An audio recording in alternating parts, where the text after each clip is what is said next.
মহাকরণের।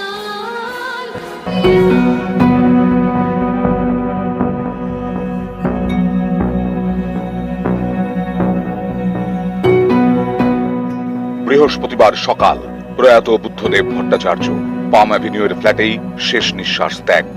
অনেকেই বলেছিলেন এই ছোট ফ্ল্যাট ছেড়ে অন্য কোথাও থাকতে, কিন্তু তিনি ছাড়েননি। বৃহস্পতিবার ছেড়ে গেলেন, আর ফিরবেন না। বৈভব পছন্দ করতেন না, সাধারণ জীবনযাত্রায় তিনি জীবন পরিচালনা করাটাই মানুষের ধর্ম হওয়া উচিত বলে মনে করতেন এবং তদনুযায়ী চলেছেন।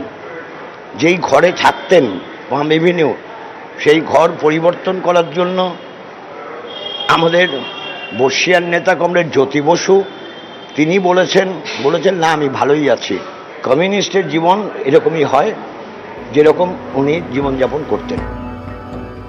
2000 থেকে 2011 বছর রাজ্যের মহাশাখা আজ যেন খুব একা। সংস্কার চলছে মহাকরণে, ধুলোর স্তর পড়েছে মহাকরণের অলিন্দে। 2000 থেকে 2011 এই মহাকরণই সাক্ষী থাকত মহাকরণের এই সিঁড়ি দিয়ে উঠে রোটান্ডা, সেই রোটান্ডায় ধপধপে সাদা ধুতি আর পাঞ্জাবি পরে এক বাঙালি প্রৌঢ়ের সদর্পে হেঁটে যাওয়ার বুদ্ধদেব ভট্টাচার্য। আর এই অলিন্দ মহাকরণের এই সিঁড়ি সাক্ষী থেকেছে বুদ্ধদেব ভট্টাচার্যের সেই সময়ের প্রতিটি মুহূর্তের, প্রতিটি গতিবিধির। 1 নম্বর লিফট নিয়ে উনি যাচ্ছিলেন, নিচে যখন নামাতে যাচ্ছি তো ওই লিফট আমি ব্যবহার করিনি, চালাতে জানিনি, সেমি লিফট ছিল।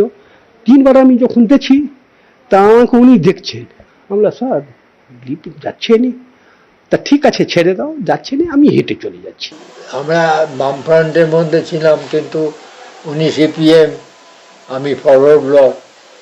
কিন্তু এই যে ডিফারেন্সটা, এটা আমরা বুঝি। আমরা একটা বামফ্রন্টের মধ্যে আছি একসাথে, এই বোধটা ওনার মধ্যে ছিল।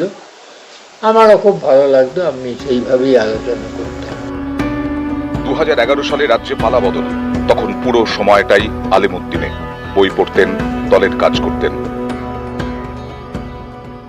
এই যে চেয়ারটি দেখছেন, এই চেয়ারটিতে এসে বসতেন এবং এখানে শুধু বসাই নয়, এখানে বসে এখানে যারা কর্মরত থাকতেন, যারা পার্টি কর্মী থাকতেন, যারা এখানে কাজ করতেন, তাদের সঙ্গে আড্ডায় মশগুল হতেন।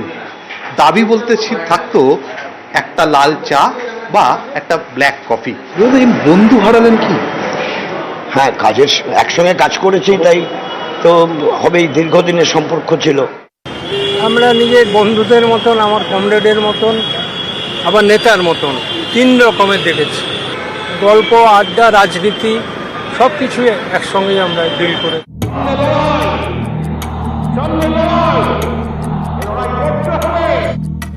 1966 সালে সিপিআইএম এর সদস্য হন বুদ্ধদেব ভট্টাচার্য। তখন থেকে আলিমুদ্দিন স্ট্রিটের অফিসে তার যাতায়াত শুরু। সময়ের সঙ্গে দলে বুদ্ধদেবের গুরুত্ব বেড়েছে, মুজাফফর আহমেদ ভবনের সঙ্গেও তার ঘনিষ্ঠতা বেড়েছে। সেই আলিমুদ্দিনের এদিন বড্ড মন খারাপ, বারবার মনে পড়ে যাচ্ছে পুরনো দিনের কথা। আজ এখানকার মানুষজন তারা বড্ড শূন্য বোধ করছেন, কারণ বুদ্ধদেব ভট্টাচার্য আজ নেই। শেষবার হয়তো 2016 সালে এখানে শেষবারের মতো এসেছিলেন। শারীরিক অসুস্থতার কারণে হয়তো আসা হয়নি। তারা কিন্তু বুদ্ধদেব ভট্টাচার্যকে কখনো ভুলতে পারবেন না। মুখ্যমন্ত্রীর মেয়াদের 11 বছর তো বটেই, তার বাইরেও বাংলার রাজনীতিতে এই আলিমুদ্দিন স্ট্রিটের পার্টি অফিসের ইতিহাসে জলজল করবে বুদ্ধদেব ভট্টাচার্যর নাম। ক্যামেরায় পিন্টু সরকারের সঙ্গে পারাদীপ ঘোষ, নিউজ 18 বাংলা, কলকাতা।